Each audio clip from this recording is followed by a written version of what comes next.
up. I think that's what it is, man. I don't think they believe like, oh, well, there's too like Ted Turner. Oh, there's too many people use so much stuff. Like, he's such a moron. But that's what I think. They know it's not about that. They honestly, I mean, they're Ivy League guys. They're smart. They're not stupid. They know, look, we got way too many people. We can't take care of all these people. We can't. If they rise up, we're screwed. I mean, that's why they want to do this. That way, when it does get manageable, watch out. You know, once they have enough goons in their little squads, like all these UN soldiers, that's when they're going to make the move. It's moving the chess pieces. They need to move them in the exact right way because, you know, what I really see as the Internet's really taken off and people are getting in touch across the entire world. I mean, there is a global revolution going on right now, and it's brewing. It's brewing right now and has the potential to really kickstart a new wave of the human experience on this world. And what I see is, I really see that on the horizon.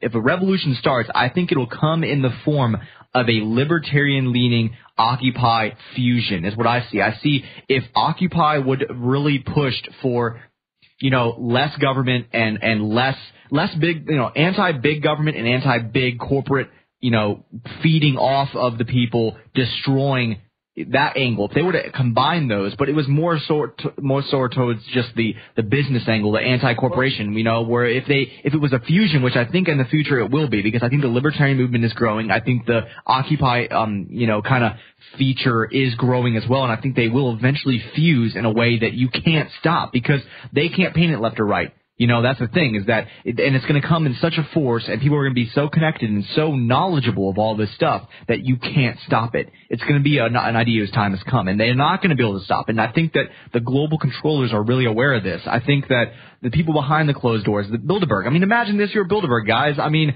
if you're listening out there, you haven't seen the footage, just look it up. I mean, there were hundreds of people. We were stopping their limos in the middle of the street, snapping the picture, bullhorning we were making the windows in the meeting room at Chantilly, Virginia, the Westwoods Marriott, shake because there was like 50 megaphones blasting this thing, sirens going off, air horns going off. It was insane. And you know they're thinking, this is reaching a boiling point. And it really is, because people are waking up at an extraordinary rate. And not only are they waking up, but they're getting active. And not only are they getting active, but they're waking other people up while they're getting active with the information. And that's why it's reaching its head. And I think when it reaches its head, which I don't know when it's going to be, but it could be within maybe the next 10 years, you're going to have a new wave of people trying to take office, a new wave of people on the streets, whole new generations of people just getting active with this information, not just knowing it anymore, and there's going to be a revolution. There really is.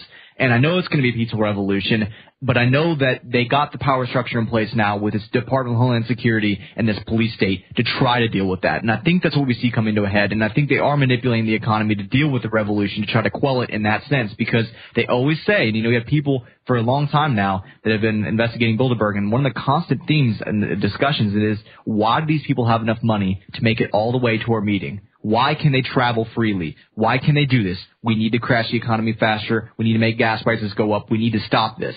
And I think that's the key. And I think that's what we need to be alert and focused on now, and that's where our focus needs to go, is to waking people up, and not only waking them up, but getting them motivated and active.